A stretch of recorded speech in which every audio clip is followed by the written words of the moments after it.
पूर्वीसारखी लोटांगण नाही. कपड्याला डाग लागतील याला घाबरतात. कपड्याला डाग असलेत ना चालतात. चारित्र्याला डाग असता कामा नाही, खरा परमार्थ है. नर कपड़न को डरत है, नर कपड़न को डरत है, लेकिन नरक पडन को डरत ना. नरकत पडायला मात्र घाबरायची नाही. याच्यावरतीच एक वाक्य फार सुंदर आहे ना, हरिभक्तीपरायण आदरणीय शांतीब्रह्म वारकरी संप्रदायभूषण शांतीब्रह्म मारुतीबाबा पुरेकर वापरतात. तुमचा परमार्थ किती उंचीचा असू देत, बाबा फार गोड सांगतात, बेट्या हो तुमचा परमार्थ किती उंचीचा असू देत, पण समोरच्या पुरुषाकडे समोरच्या स्त्रीकडे बघितल्यानंतर तुमच्या मनात जर वाईट भावना उत्पन्न होत असेल तर परमार्थ लाख ताकदीचा असू देत, उपयोग होत नाही, देव भेटत नाही. जोपर्यंत निरपेक्ष वृत्ती समर्पण ही निश्चल भावना आम्हाला करता येत नाही, जे आम्हाला तरी जमणं शक्य नाही, म्हणून संतांचा आधार घ्यायचा. जे आम्हाला येत नाही त्याच्याकरता संत आहेत, मार्गदर्शन करण्याकरता संत आहेत. माया इतकी गुरफटून घेते संसाराच्या. रेल्वेच्या डब्यामध्ये तरुणी बसली, हातात मोठीशी बॅग आहे आणि हातातली बॅग. आता मात्र दोघी तरुण बसलेत, दोघांकडे लक्ष दिलं नाही, फक्त सांगितलं बॅगेवरती लक्ष ठेवा, मी जाऊन आले. जाऊन आले म्हणा म्हणजे रेल्वेच्या डब्यातनं उतरावं, ते उतरली, परत आलीच नाही. आता मात्र दोघा तरुणांमध्ये वाद उत्पन्न झाला. हा म्हणायचा बॅग माझी, तो म्हणायचा बॅग माझी, बॅग की कोणाची. भांडणाला भांडणं वाढत गेली, गर्दी वाढत होती. हवालदार साहेब आले, हवालदार साहेबांनी विचारलं, म्हणे का रे बॅग कोणाची. हे म्हटलं साहेब माझी, ते म्हटलं साहेब माझी. भांडणं आणखी वाढत चालली. आणलं पोलीस स्टेशनला. पोलीस स्टेशनला आणलं, साहेब विचारतात का रे बॅग कोणाची. हा म्हटला माझी, तो म्हटला माझी. आणा चावी. चावी कुठे आहे गावकरी होते ना तुम्ही पहिल्यापासून. चावी कुठे, बॅग तर दोघांची नाही, चावी येईल कुठून.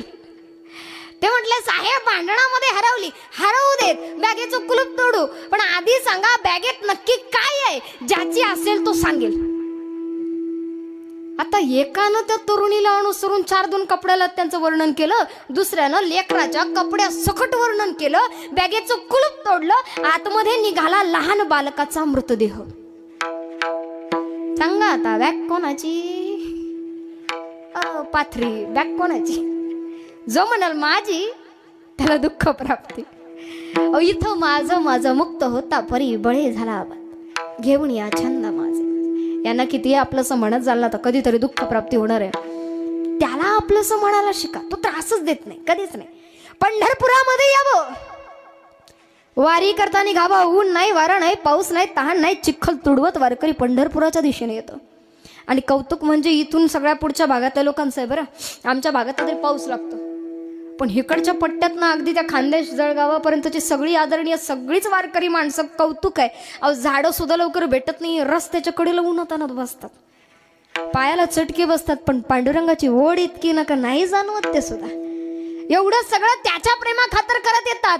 पंढरपुराच्या दिशेनं यावा. पंढरपुराच्या दिशेनं आल्यानंतर आता मात्र ना वाखरीमध्ये जेव्हा मोठं रिंगण घडतंय तेव्हा वाखरीमध्ये रिंगण घडतंय. पंढरपुरात 3 दिवसांचा मुक्काम. सगळ्या मानाच्या पालख्या त्या पंढरपुरात त्या वाखरीच्या दिशेनं येत आहेत.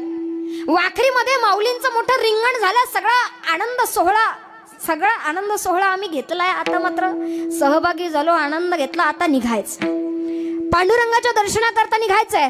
सगळ्या मानाच्या पालख्या एका पाठोपाठ उभ्या आहेत. नामदेवराया घेण्याकरता आलेले सगळ्या संतांना.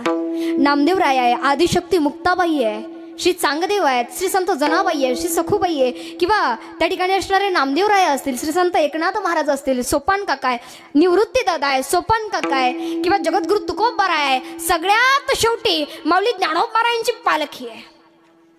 माऊली ज्ञानोबारायांच्या पालखीकडनं चोपदाराकडनं दंड उंच करण्यात आला की सगळ्या मानाच्या पालख्या पंढरपुराच्या दिशेनं आता येतात. पंढरपुरात आलात तुम्ही, आम्ही वारकरी पंढरपुरात आलोय. आपल्याला पांडुरंगाचं दर्शन घ्यायचंय. संत भेटी करता जाऊन आलो, आता पांडुरंगाचं दर्शन घ्यायचंय. तुम्ही सगळेजण, आम्ही सगळेजण दर्शन बारीला उभे राहिलोत, पण दर्शनाला उभं राहायचं सोपं नाही. इथं 84 लक्ष योनींचा फेरा पूर्ण करत शेवटच्या फेऱ्याला याल तेव्हाच पांडुरंग आहे. आता शेवटच्या फेऱ्यालाही आलात, थोडंसं अंतर राहिलंय, पांडुरंगाला भेटायचंय. एक पावलं पुढे टाकतोय, पण दर्शन घेताना क्रमबाह्य दर्शन आहे. चोखोबराया दिसतील तुम्हाला, नतमस्तक व्हा. चोखोबरायांचं दर्शन घेऊन पुढे निघाल तर नामदेव पायरीवरती दर्शन घेतल्याशिवाय पुढे जाणं नाही. नामदेव पायरीचं दर्शन झालं की या बाजूला मात्र या हाताला तुम्हाला गणपती बाप्पा दिसते. गणपती बाप्पांचं दर्शन घेतलं तुम्ही पुढे निघालात. पुढे गेल्यानंतर महाराज आधी पांडुरंग आधीही जिचं दर्शन तिसऱ्यांत कान्होपात्र आहे. कान्होपात्रेचं दर्शन घ्या. कान्होपात्रेचं दर्शन घेतलं मग गरुड खांबाचं आलिंगन तर घडणंच आहे. गरुड खांबाचं आलिंगनही झालं, गरुड खांबाचं दर्शनही झालं. आता पुढे निघालात तर काचेमध्ये ठेवलेला श्रीग्रंथ तुमच्या लक्षात येईल. दर्शन घ्या आणि पुढे पाऊल टाकता क्षणी लक्षात येतं की आपण उभे आहोत पंढरपूरच्या मंदिराच्या गाभाऱ्याच्या मुख्य प्रवेशद्वाराशी. मान झुकवलीत आणि पाऊल आत टाकलं तसं लक्षात आलं की समोर सिक्युरिटी उभी आहे. तुम्ही पांडुरंगाच्या चरणावर डोकं टेकून पांडुरंगाच्या मुखाकडे बघत नाही, देवाच्या मुखाकडे बघत नाही. ते सिक्युरिटी तुम्हाला ढकलते. चरणावर डोकं टेकून होत नाही. पंढरीश पांडुरंग परमात्माचं दर्शन घ्यायला गेलं, डोकं टेकवलंच आणि देवाच्या मुखाकडे बघूस तर सिक्युरिटी ढकलून देते. ते देव मागच राहून जातो. सिक्युरिटीनं तुम्हाला आम्हाला सुद्धा ढकलणार आहे. आपलं ढकलणं होण्याआधी त्याचं दर्शन घडलंच पाहिजे. सिक्युरिटी ढकलणार आहे पण दर्शन तर घ्यायचंच आहे. आता तुम्ही गाभाऱ्यात आलाय, थोडंसं अंतर राहिलंय. विटेवर उभा असणारा सावळा सुकुमार परमात्मा तुमच्या नजरेला दिसायला लागला. विटेवरती उभा आहे, कटेवरती हात आहे, डोक्यावरती राजमुकुट आहे, गळ्यामध्ये कंठीहार आहे, तुळशींच्या माळा लोंबतायत, पायामध्ये सोन्याचे कडे, पायामध्ये सोन्याचे तोडे, हातात सोन्याचे कडे, त्यासोबत पिवळा पितांबर खूप सुंदर विराजमान दिसतोय. नवे नवे त्याच्यासोबत असणारा शेला अगदी चमचम करतोय. भगवंताच्या कानामध्ये मकराकार कुंडल आहेत. मस्तकावरती गोपी चंदन टिळा अगदी सुंदर रीतीनं नाकापर्यंत रेखाटलेला आहे.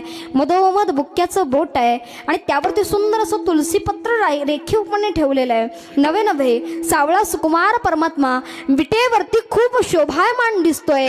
तुमची दर्शनाची वेळ आली. पांडुरंगाच्या चरणावरती मस्तक टेकवा आणि दर्शन घ्या श्री विठ्ठलाचं.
सावळे सुकुमार विटेवरती उभा असणारा पंढरीश पांडुरंग परमात्मा नजरेनं बघितला आणि आता मात्र असं वाटलं इथून माघारी जाऊच नाही.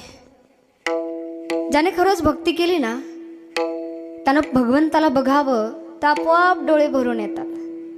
कधी जावं पंढरपूरला, मुखदर्शनाकरता जरी उभं राहावं ना तरी अंतःकरण भरून यावं, त्यानं समजावं आपला परमार्थ सफल झाला. देखील डोळा बैसला मनी, देखील डोळा बैसला मनी, देखील डोळा बैसला मनी,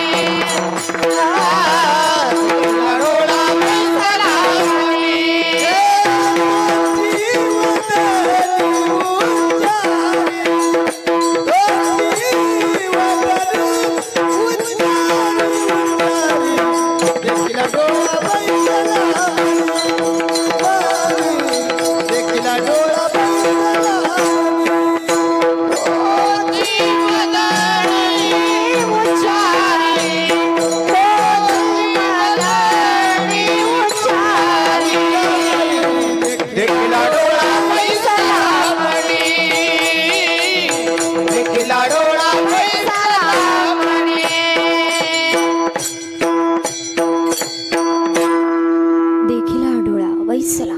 एवढं सुंदर रूप आहे पांडुरंगाचं, आणि प्रेम तर त्याहूनही अधिक आहे.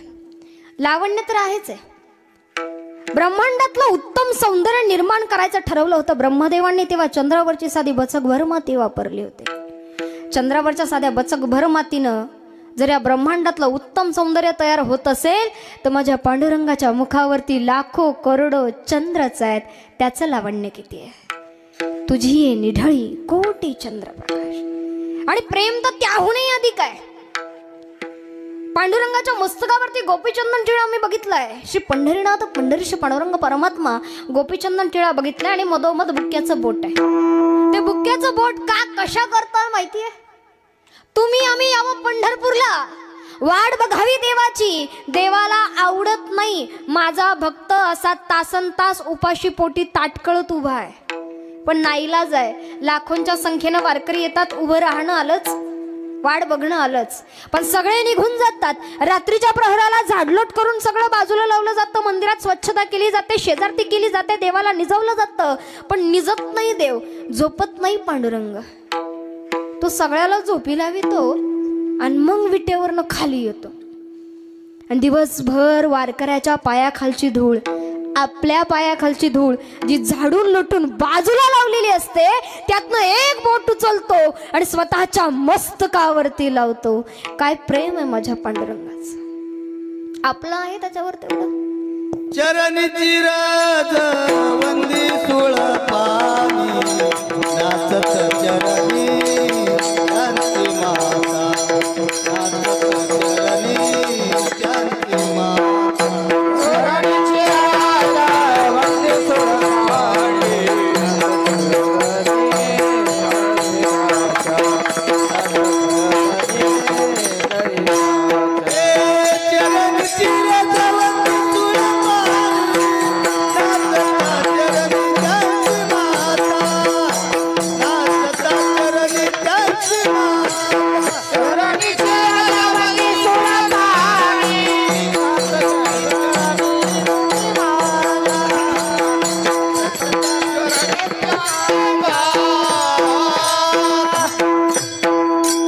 चरणीची राज वंदी शुळ पाणी. त्यानं आमच्या पायाची धूळ मस्तकावरती लावावी एवढं त्याचं प्रेम. पण आपलं त्याच्यावरती तेवढं किमान थोडं तरी असावं. बऱ्याचदा काय होतं, नामचिंतनाला सुरुवात केली. आता महाराजांनी एवढा सुंदर सप्ताह आयोजित केलाय. आदरणीय भागवताचार्य हरिभक्ती प्राण बंडू महाराज धर्मे बाबांनी एवढं सुंदर नियोजन केलंय. बरीच माणसं कीर्तनाला आली. पण खरं सांगा, कीर्तनाला आलेली निम्म्यापेक्षा जास्त माणसं कधी कधी सहज विचार करून जातात का महाराज आम्ही तर एवढं करीतो देवाचं, पण शेवटी आमच्या घरात असं झालं आणि काय त्या देवाचं करावं. लय पंक्ती दिल्या, लय महाराज लोकांना बोलवलं घरी, सगळं केलं, पण शेवटी काय झालं. एवढं करून पण काय नशिबाला आलं. बऱ्याचदा काय होतं माहिती का, दोन गोष्टी घडतात. जेव्हा तुम्ही नामचिंतनाला सुरुवात करतात ना, तेव्हा एकतर प्रचंड संकट येतात, दुःख येतं, किंवा प्रचंड यश सत्ता संपत्ती येते. इकडचं जग तिकडं झालं तरी चालेल, पण देवावरचा विश्वास ढळू देऊ नका. विश्वास ठेवा. ज्यानं पोट दिलंय भाकरी सुद्धा तोच देतो. संयम ठेवायला शिका. संतांच्या ठिकाणी ना संयम अतूट आहे. वाईटावर विश्वास आहे ना, मग चांगल्यावर कधीतरी ठेवा की. वाईट गोष्टीचं फळ जर कधी ना कधीतरी फिरून परत येत असेल तर चांगलं वागत राहा. चांगल्या गोष्टीचं फळ सुद्धा कधी ना कधीतरी परत फिरून येतच. चकारांत येतच. कैद्याला फाशीवरती द्यायचं, त्याला जेलर साहेब म्हणताय बाबा रे तू असं मारायचं तर एक काम कर, तुझ्या पदरात पुण्यही पडल. आमच्या वैज्ञानिकांना तुझ्यावर प्रयोग करायचा आहे, तर तू असं मरण्यापेक्षा जरा आमच्या पद्धतीनं जाशील का. तू म्हणाला ठीक आहे, उभा जन्म काही केलं नाही, आता थोडंफार पुण्य गाठीशी बांधू. म्हणाले मरायचं कसं आहे, सोपं आहे. जगातला अत्यंत विषारी सर्प आणवला जाईल आणि तुझा मृत्यू होईल सर्पदंशाने. तो म्हणाला ठीक आहे, इकडं लटकून मरायचं तर इकडं 5 मिनिटात मरून जा. तो म्हणाला ठीक आहे, हरकत नाही. शासकीय इतमामात बंद खोलीमध्ये प्रोसेस पूर्ण झाल्या आणि आता मात्र खुर्चीवर बसवण्यात आलं. कैद्याला खुर्चीवर बसवलं. समोरून एका बर्नीमध्ये जगातला अत्यंत विषारी सर्प आणवला जातोय आणि यानं ते बघितलं. आता मात्र याचे डोळे बांधण्यात आले.